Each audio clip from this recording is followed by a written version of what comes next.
নমস্কার বন্ধুরা, homemade cooking এর নতুন একটি এপিসোডে আপনাদের সকলকে স্বাগত জানাই। আজ চলে এসেছি খাদ্যরসিক বাঙালির অত্যন্ত প্রিয় মিষ্টি রসগোল্লার রেসিপি নিয়ে। আমার আজকের এই রেসিপি বিশেষ করে সেই বন্ধুদের জন্য যারা আমার মতো কলকাতার বাইরে থাকেন কিন্তু উৎসব অনুষ্ঠানের দিনে কলকাতার রসগোল্লাকে ভীষণ মিস করেন। একদম দোকানের মতো নরম তুলতুলে রসগোল্লা কিভাবে আপনারা বাড়িতেই বানিয়ে নিতে পারবেন সেটাই শেয়ার করব আজ আমি আপনাদের সাথে এই রেসিপির মাধ্যমে। তাহলে চলুন দেখে নেওয়া যাক আমার আজকের এই রেসিপি। রসগোল্লা বানানোর জন্য সবার প্রথমেই এখানে আমি নিয়ে নিয়েছি 2 লিটার পরিমাণে ফুল ক্রিম দুধ। আপনারা চাইলে এখানে টোন্ড মিল্কের ব্যবহারও করতে পারেন, তবে ফুল ক্রিম দুধে ছানার পরিমাণটা একটু বেশি পাওয়া যায়। এবার হাই ফ্লেমে দুধটাকে ফুটিয়ে নিচ্ছি। দুধ ফুটে উঠলে গ্যাসের ফ্লেমটাকে অফ করে ছানা কাটিয়ে নেব। ছানা কাটাবার জন্য আমি এখানে 2 টেবিল চামচ পরিমাণে ভিনিগার আর 2 টেবিল চামচ পরিমাণে জল দিয়ে একটা মিশ্রণ তৈরি করে নিয়েছি। ছানা কেটে আসা অবধি জল আর ভিনিগারের এই মিশ্রণটা দুধের মধ্যে অল্প অল্প করে মেশাতে থাকবো। ছানা কাটানো হয়ে গেলে একটা ছাঁকনির ওপর পাতলা একটা সুতির কাপড় রেখে ছানার জলটাকে ঝরিয়ে নেব। এবারে জল দিয়ে ছানাটাকে খুব ভালোভাবে ধুয়ে নেব যাতে ভিনিগারের টক ভাবটা ছানার মধ্যে থেকে না যায়। এবার ছানাটাকে এইভাবে কাপড়ের মধ্যে মুড়ে নিয়ে চেপে চেপে ছানার এক্সট্রা জলটা বের করে নিতে হবে। এবার এখানে একটা ছোট্ট টিপস, আপনারা যদি ছানা থেকে অতিরিক্ত জল বার করে দেন সেক্ষেত্রে ছানাটা কিন্তু ড্রাই হয়ে যাবে আর এতে করে রসগোল্লাগুলোও কিন্তু স্পঞ্জি তৈরি হবে না। ছানা থেকে এক্সট্রা জল বার করে নেওয়া হয়ে গেলে এইভাবে ছাঁকনির ওপর আরও 5 মিনিট সময় রেখে দেব। রসগোল্লার জন্য রস তৈরি করে নেব, তার জন্য এখানে আমি নিয়ে নিচ্ছি 1.5 কাপ পরিমাণে চিনি আর এর মধ্যে দিয়ে দেব 5 কাপ পরিমাণে জল।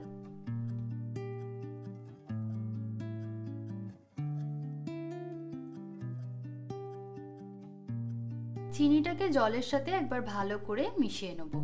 গ্যাসের ফ্লেমটাকে হাইতে রেখে রসটাকে ফুটিয়ে নেব।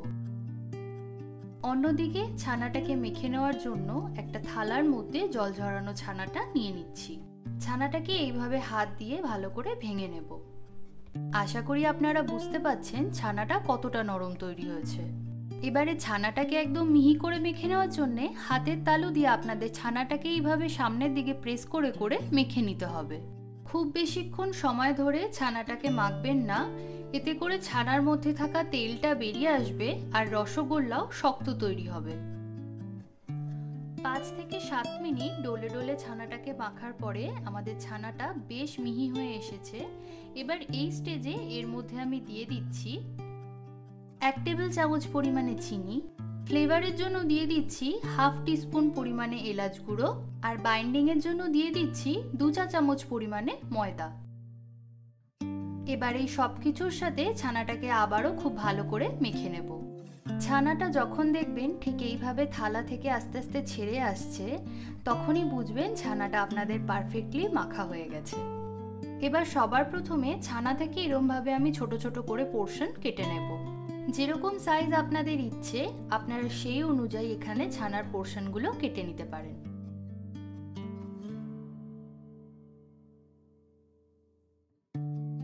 এবার এই পোর্শনগুলোকে এক এক করে হাতের সাহায্যে চেপে চেপে রাউন্ড করে নেব।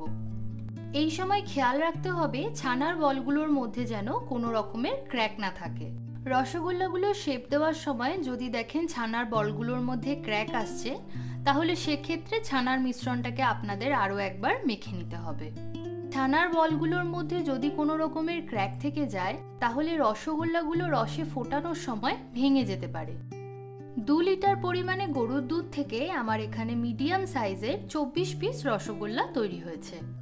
অন্যদিকে আমাদের চিনির শিরাটাও এখানে ফুটে গেছে।